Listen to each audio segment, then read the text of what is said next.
नवी मुंबई आणि रायगड परिसरातील सिडकोच्या नैना आणि खोपटा टाउनशिप, पेण, पनवेल, उरणमधील 124 गावे वगळून ती राज्य सरकारच्या MMRDA मार्फत प्रस्तावित नवनगर तिसरी मुंबई पारबंदर प्रकल्पाला देण्यात आली आहे। सदरील 124 गावांना पूर्वीचे लागू असलेले नियम पूर्णतः बदलल्याने स्थानिक शेतकऱ्यांना या नियमांचा मोठा फटका बसणार असल्याने शेतकऱ्यांनी या प्रकल्पाला प्रखर विरोध केला आहे। त्यासाठी बेलापूरमधील कोकण भवन येथील नगररचना विभागात हरकती नोंदवण्याचे काम सुरू असताना 124 गावातील शेतकऱ्यांनी मोठ्या प्रमाणात हरकती नोंदवल्या आहेत। यावेळी बोलताना राज्य सरकारच्या या MMRDA नवीन धोरणाला आमचा विरोध असून आम्ही बेघर होणार आहोत। आम्ही याला हरकती घेऊन विरोध करत आहोत, मात्र वेळ पडल्यास रस्त्यावर उतरून आंदोलन करूनही विरोध करू। त्यामुळे राज्य सरकारने याबाबत गंभीर दखल घेऊन हे धोरण बदलावे अशी विनंती यावेळी हरकती घेतलेल्या शेतकऱ्यांनी केली। 4 मार्च रोजी महाराष्ट्र शासनानं एक अधिसूचना काढली आहे की ज्याद्वारे उरण, पेण, पनवेल तालुक्यातील 124 गावांमध्ये MMRD तिसरी मुंबईच्या नावानं न्यू टाउन डेव्हलपमेंट अथॉरिटीच्या ह्या प्राधिकरणातून, म्हणजे काय नवनगर विकास प्राधिकरण म्हणून नेमलं आहे। आणि आपल्याला माहिती आहे की सिडकोचा आपण इतिहास पाहिलाय, नवी मुंबई विमानतळ बाधित प्रकल्पांचा आपण हे बघतोय प्रश्न आणि आजवर प्रलंबित आहेत। आणि या सगळ्या याच्यामध्ये आपलं शासनाचं धोरण एवढं दिसतंय की हर एक प्रकारे शेतकऱ्यांकडे शेतकऱ्यांची मालकी असलेली जमीन, या जमिनीवरती कब्जा कशा प्रकारे करता येईल अशा दृष्टीने प्रयत्न सुरू आहेत। 2003 पासून आम्ही ज्या क्षेत्रातून आम्ही उरणच्या भागातून आहोत, तर या भागामध्ये 2003 पासून वेगवेगळ्या प्रकल्पाच्या नावानं शासनाने अधिसूचना काढल्या, त्यावेळी आपण हरकती घेतल्या। तुमच्या माहितीकरता सांगतो की 2006 साली रिलायन्सने महामुंबई SEZ त्या भागामध्ये आणला 45 गावांकरता, परंतु शेतकऱ्यांच्या प्रखर विरोधामुळे शेतकरी संपूर्ण रस्त्यावर उतरले, न्यायालयीन लढाई लढली गेली आणि त्या ठिकाणी आपण रिलायन्स सारख्या बलाढ्य उद्योगपतीला आपण त्या ठिकाणी हद्दपार केलं। तर आता देखील ही जमीन वाचवण्याची हा लढाई आहे। त्याचबरोबर मूळ गावठाणाबाहेर जी घरं बांधली आहेत, नव्या मुंबईमधले आम्ही इथले गावकऱ्यांचे हाल बघतो आहोत आणि आम्हाला अशी परिस्थिती आमच्या भागात होऊ द्यायची नाही। त्याच्यामुळे मूळ गावठाणाबाहेर घरं ही संरक्षित झाली पाहिजे, ती नियमित झाली पाहिजे। त्याचबरोबर जमिनीची मालकी जी आमच्या शेतकऱ्यांची, ती मालकी कायम राहिली पाहिजे आणि आमच्या कुठल्याही शेतकऱ्याच्या न्याय हक्काला धक्का लागेल असं कुठलंही शासनाचं धोरण नसलं पाहिजे, अशा प्रकारची आमची मागणी आहे आणि म्हणूनच आम्ही सर्वजण या ठिकाणी हरकती घेण्यासाठी आलेलो आहोत। तर SM डेव्हलपर्सचे प्रमुख शहाजी पाटील यांनी देखील आपल्या प्रतिक्रिया व्यक्त केल्या।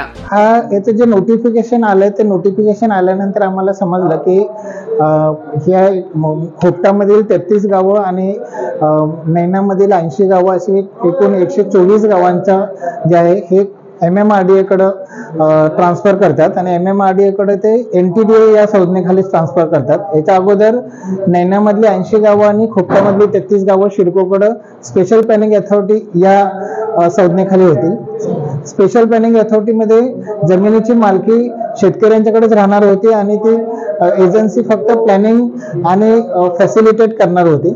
आता NTDA या सदराखाली ती इंग्रजांच्या वेळेचे गावठाणं सोडून त्याच्या बाजूची सगळी जागा ही घेतली जाणार आहे। त्याच्यामुळे गावठाणं, इंग्रजांच्या वेळेच्या गावठाणाच्या बाहेरची सगळी घरं इल्लीगल होतील। त्याच्याबरोबर शेतकऱ्यांची असलेली सगळी जागा ही जबरदस्तीने काढून घेतली जाईल आणि ती शेतकरी जोपर्यंत देणार नाहीत तोपर्यंत त्यांना त्या शेतीच्या जमिनीवरती किंवा त्या स्वतःचं काही घर बांधायचं असेल किंवा बाकी काय डेव्हलपमेंट करायचं असेल त्याला हे NTDA या प्राधिकरणाचा विरोध असेल।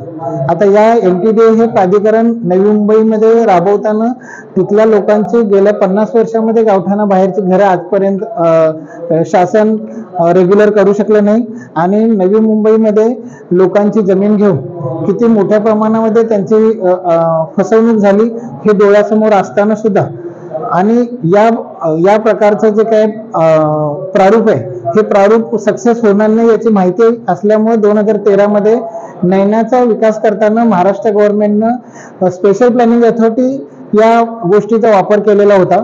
आता पुन्हा एकदा MMRDA ला असं वाटायला लागले की आम्ही जास्त ताकदवर नाही आणि जे सिडको करू शकले नाही ते आम्ही करणार आणि आम्ही जबरदस्तीने जागा ॲक्विजिशन करणार, असं ह्या MMRDAच्या हट्टापोटी आता हे महाराष्ट्र शासन हे नवनगर म्हणून 124 गावांच्यासाठी आता नियुक्त करायचा जो घाट घातलेला आहे ह्याच्यासाठी तिथल्या सर्व नागरिकांचा आणि जमीन मालकांचा विरोध आहे आणि हे जे आहे हे शासनाला नवनगर म्हणून विकास करणं शक्य नाही. शासनानं जमिनीची मालकी शेतकऱ्यांच्याकडे राहून त्यांना जास्तीत जास्त त्याचा बेनिफिट मिळेल या प्रारूपाप्रमाणे शासनानं फक्त स्पेशल प्लॅनिंग अथॉरिटी म्हणजे विशेष नियोजन प्राधिकरण या संज्ञेखाली विकास करावा संपूर्ण महाराष्ट्रामध्ये. हे UDCPR या एकत्रित नियंत्रण नियमावलीखाली अशाच प्रकारे शेतकऱ्यांच्याकडे मालकी ठेवून विकास केला जातो आणि त्या UDCPR मध्ये शेतकऱ्यांना त्यांच्या जमिनीचा 60% भूखंड विकसित भूखंड मिळतो आणि 10% ओपन स्पेस, 15% रोड आणि 15% अम्युनिटी साठीची जागा. या पद्धतीने संपूर्ण महाराष्ट्रामध्ये डेव्हलपमेंट होत असताना हे 124 गावांच्या वरती जमीन काढून घेऊन अशा प्रकारचा अन्याय करणं हे महाराष्ट्र सरकारचा अन्याय इथले लोक सहन करू शकणार नाही.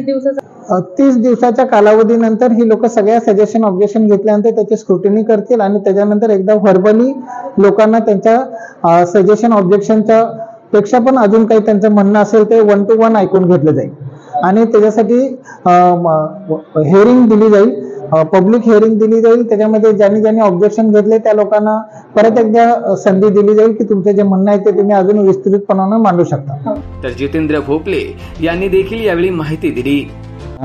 शासनाने जे सिडको मधून 124 गावं काढून MMRDला दिले आहेत न्यू टाउन डेव्हलपमेंट अथॉरिटीसाठी, त्याबाबत आपण गॅजेट पब्लिकेशन केलेलं आहे पेपरमध्ये.